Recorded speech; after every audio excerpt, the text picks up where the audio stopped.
I have this, which pops up. It's a magnet, and he put it inside of the duct tape.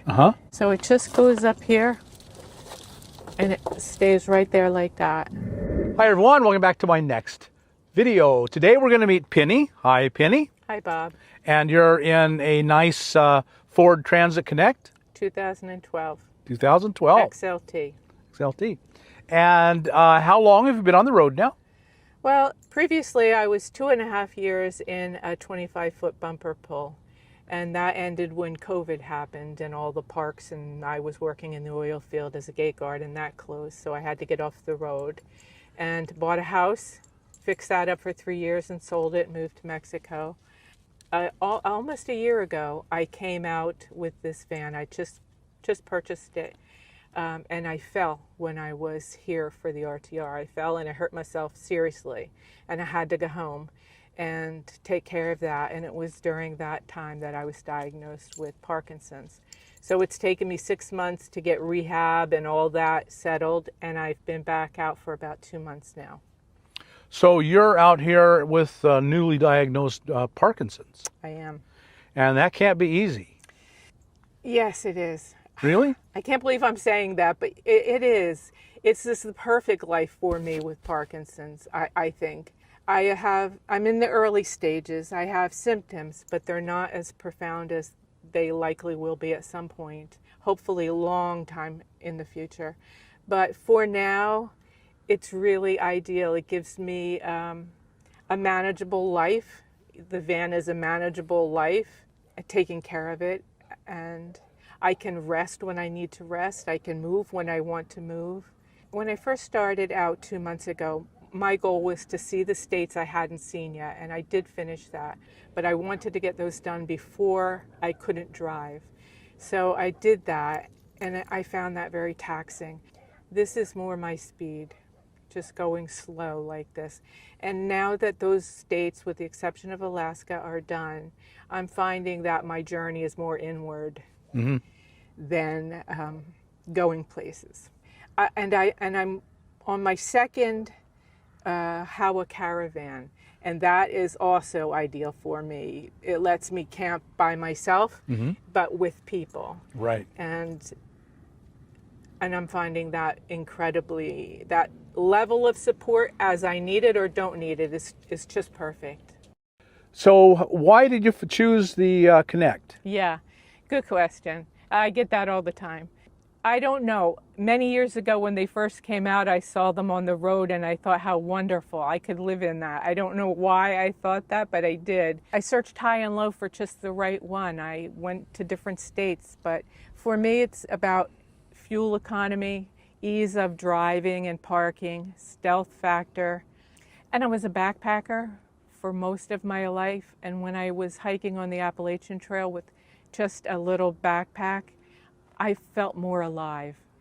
The smaller and the closer I feel that I can be to that line where you're still feeling life, the happier I am. So mm-hmm. This does that for me. Yeah, I can see that very, very much. Yeah. So you must have done some research to know that there were advantages to the older ones. Yes, and I was looking for 2013 or older, and this is a 2012. And what are some of the advantages? It's a Ford. It's not got a lot of bells and whistles, so repairs are pretty easy. I don't have to find a special mechanic like you would with a Mercedes or something like that. And it has room for everything I need and nothing I don't need. Yeah. I'm still, after 2 months, back out again, putting things in the free pile. Yeah. Oh, yeah. And I remember doing that with backpacking. There's always, at a hostel, there's always a free pile, and so right. you're always unloading things. Right. And it's the same thing here. Well, one of the big advantages of these older models is the interior height. Yes, and you're right. That was important to me. And I wanted to be able to sit up on my bed, which I can do, but I also have a couple of Blue Eddy power stations, the V200 Elite mm-hmm. and the AC180 are under there, and I needed it to clear that. Mm-hmm. So it was perfect. you've got a pretty good sized solar panel up there. Oh, yes. I just had that installed by Pete. Oh, yeah. Yeah. Yeah, he's with the caravans. Yes. Well, he is with the caravan I'm with now. Yeah. Yeah, so about maybe 2 weeks ago, I had a 400-watt panel put on. I still have the 200 Renogy foldable because this is the low time, as you know, for solar. It's the hard time. I also have the Charger 1, which I was using until I got the solar panel. Yeah, the Charger 1, that charges off starting battery in the car, and that it works really well. Wonderfully. Yeah. Okay, can we take a look around? Sure.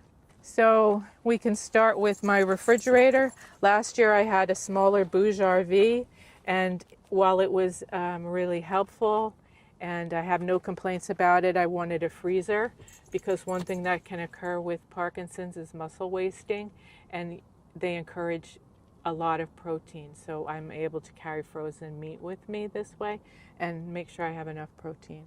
I have nice little fans here because sometimes I don't have insulation, and so sometimes it does heat up an awful lot inside, and the fans are multi-directional, and she can have one and I can have another. This is just a platform bed. Sure. But you can see I have handles here, and I have one down there.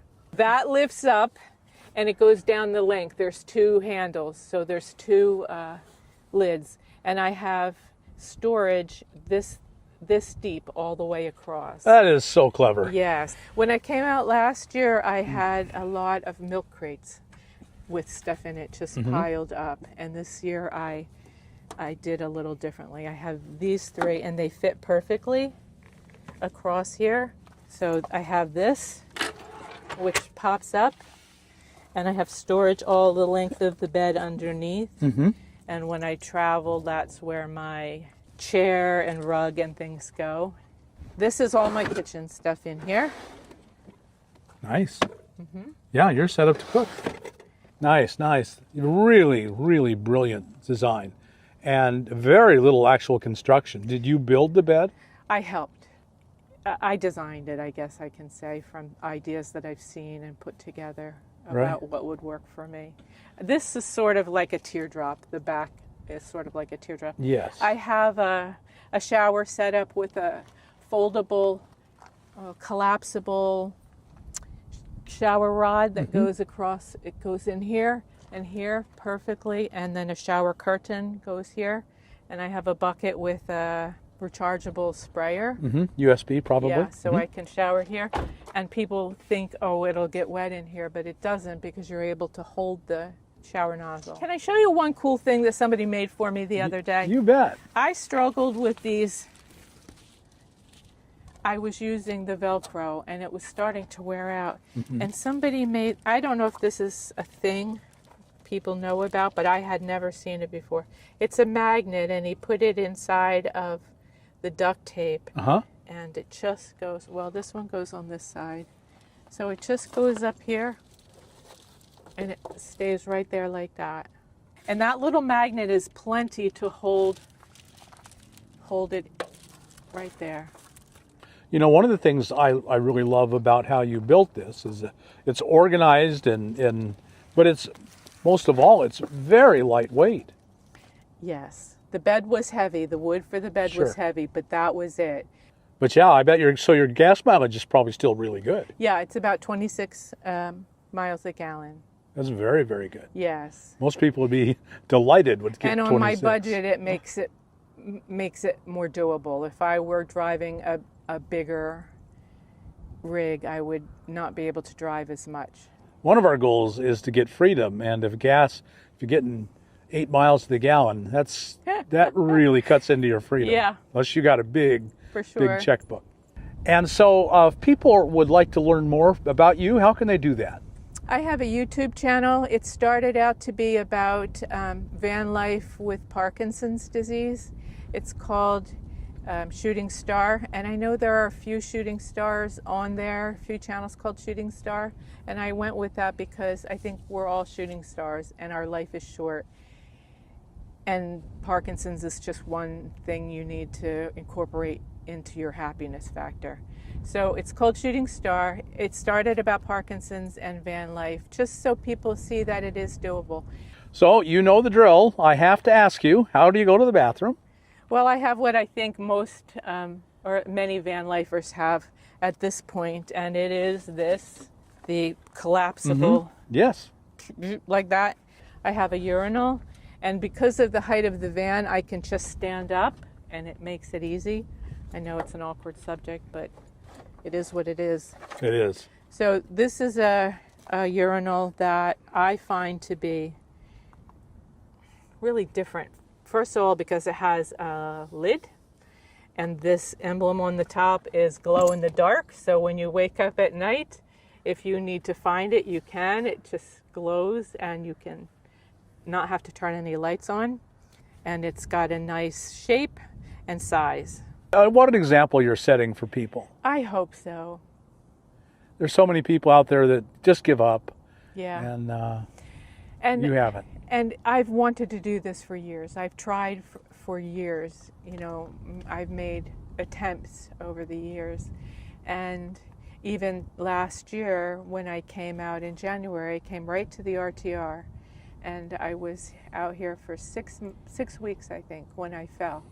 And I went back and I thought, that's it. You know, I can't take care of my dog. I'll have to rehome my dog. I'll have to go live with the kids, you know, whatever. And people, my doctor and physical therapist encouraged me. They said, you're still early and you should go now. So I did. Don't stop living until you just gotta. Yeah, and people say, how will you know when it's time? And I don't know that I'll know. I'm hoping that people will tell me if they see things. I do feel a lot of anxiety when I drive in the mountains, so that's something I don't know how I'm going to navigate around that. And I'm not taking any medication. The medications have incredibly serious side effects, including psychosis and paranoia, and I want to be medication free for as long as I can be. But that means I don't have some of the relief that the medication would provide. Well, Penny, thank you so much for sharing your home with us and your story. It's just so inspiring to me, and I know it's inspiring to many, many of our audience. There are a lot of people out here facing severe illness, just wanting to live their very best life for as long as they can. So I appreciate those comments, Bob. Thank you. You're a real inspiration for many, I know. Thanks so much for that. So folks, I hope you've gotten some great ideas here. If so, then like us on YouTube, subscribe to the channel, hit that thumbs up button, and we'll talk to you later. Bye now.